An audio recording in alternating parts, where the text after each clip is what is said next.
Chào mừng các bạn đến với kênh Mạnh Hà SolidWorks. Bài hôm nay, gấp thép V hai góc không trên cùng mặt phẳng.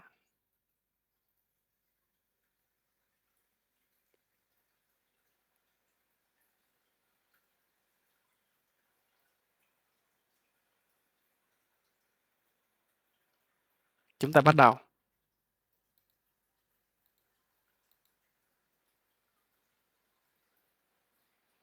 Bước 1. Tạo một sketch 3D.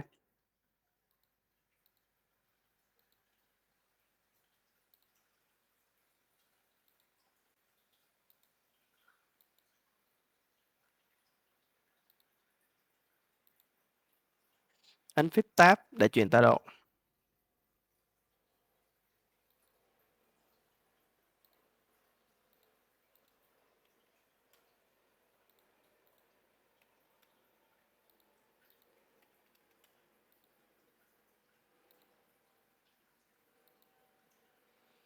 Bước số 2. Tạo thép V.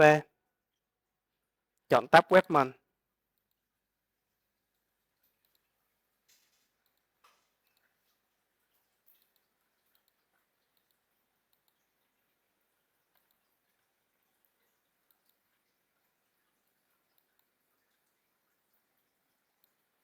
Khe hở G1 là 0.5.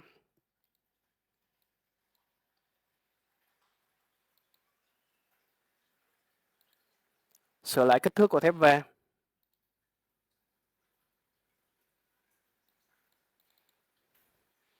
V40, dày 3 ly.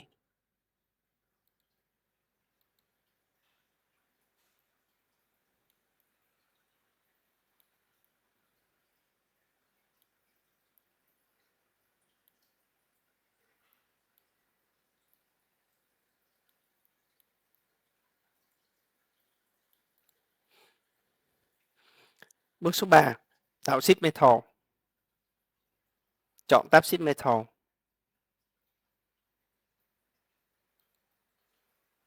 Tạo sketch trên mặt phẳng này.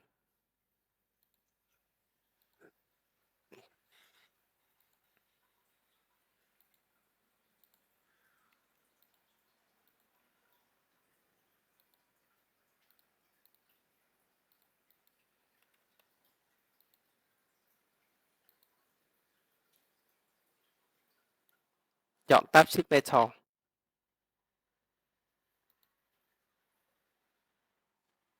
Direction 1 chọn Up to Vertex.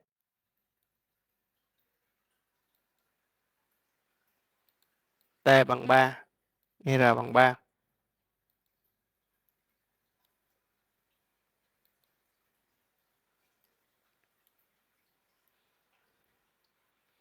Làm tương tự. Tạo sketch trên mặt phẳng này.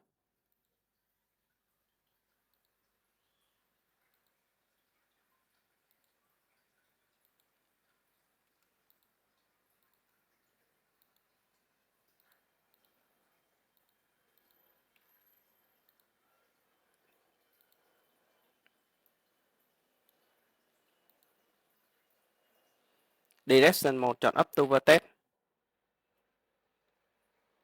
Chọn điểm này.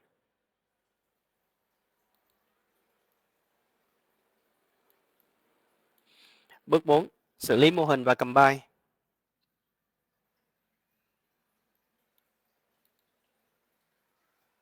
Tạo sketch trên mặt phẳng này. Dùng lệnh Convert. Chuyển các nét này thành nét đích. Offset 0.5.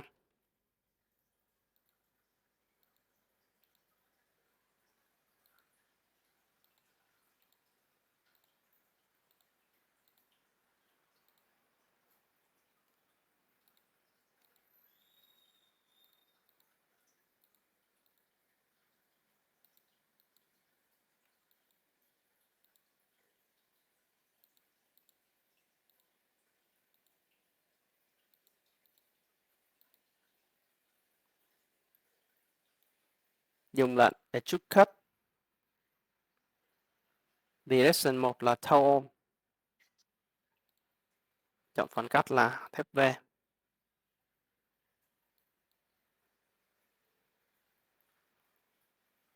Tương tự với phía bên này, tạo sketch,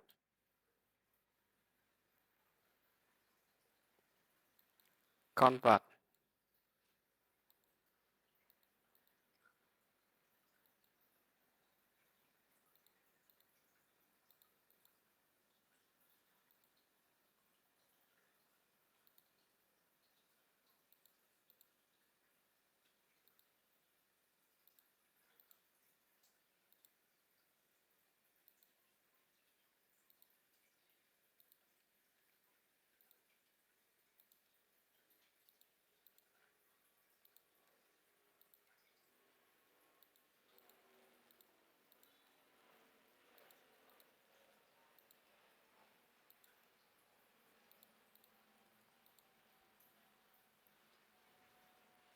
dùng lệnh Extrude Cut, Direction 1 chọn Tone, phần cắt chọn thép V,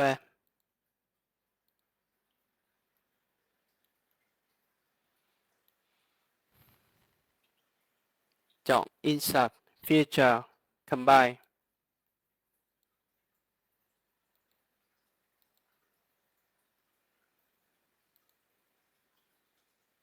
chạy phẳng và kiểm tra.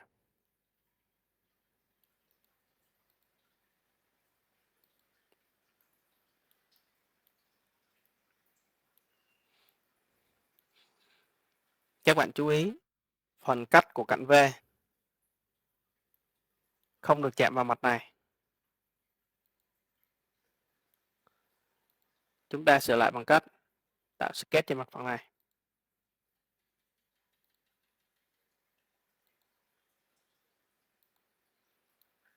Tạo bề dày ở đây là 0.5.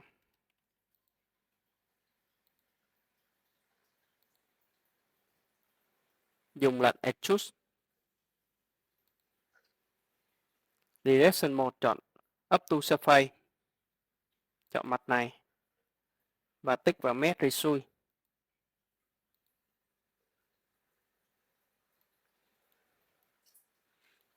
Tương tự với phần bên này.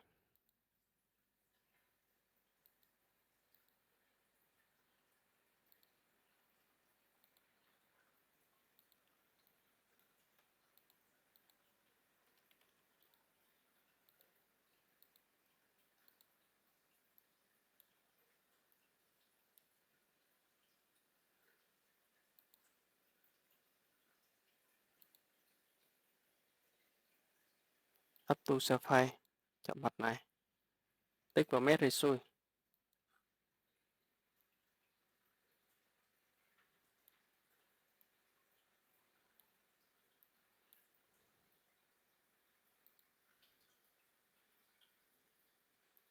Rồi, tiếp tục mình sẽ bo góc ở hai cạnh này.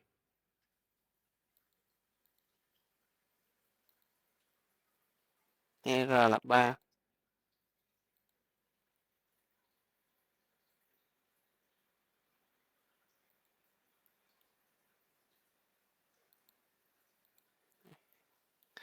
Bước cuối cùng, lưu file step và mô phỏng cắt.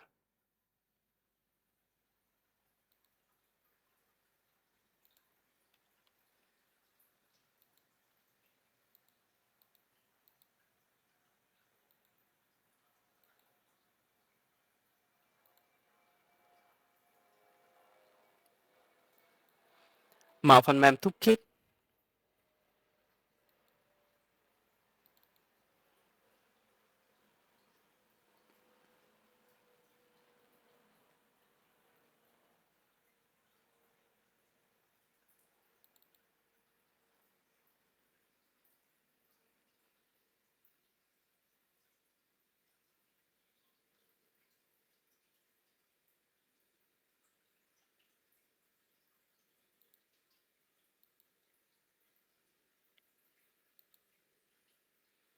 Mở file step vừa lưu.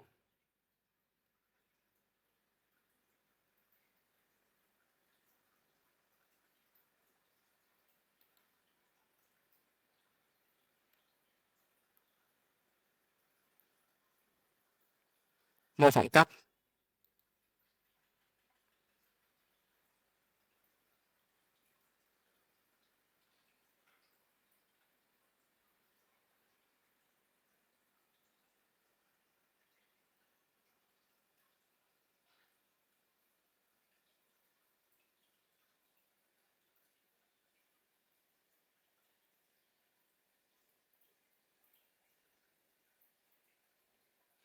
chọn số lượng là 2 và set phôi.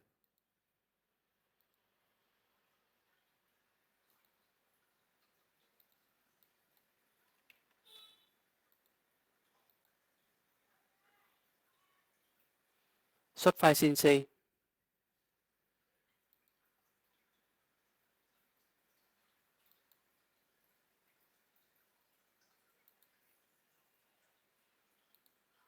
Đây là file CNC. Cảm ơn các bạn đã theo dõi hết video của mình. Các bạn nhớ bấm like, đăng ký kênh và chia sẻ video này nhé. Xin tạm biệt và hẹn gặp lại.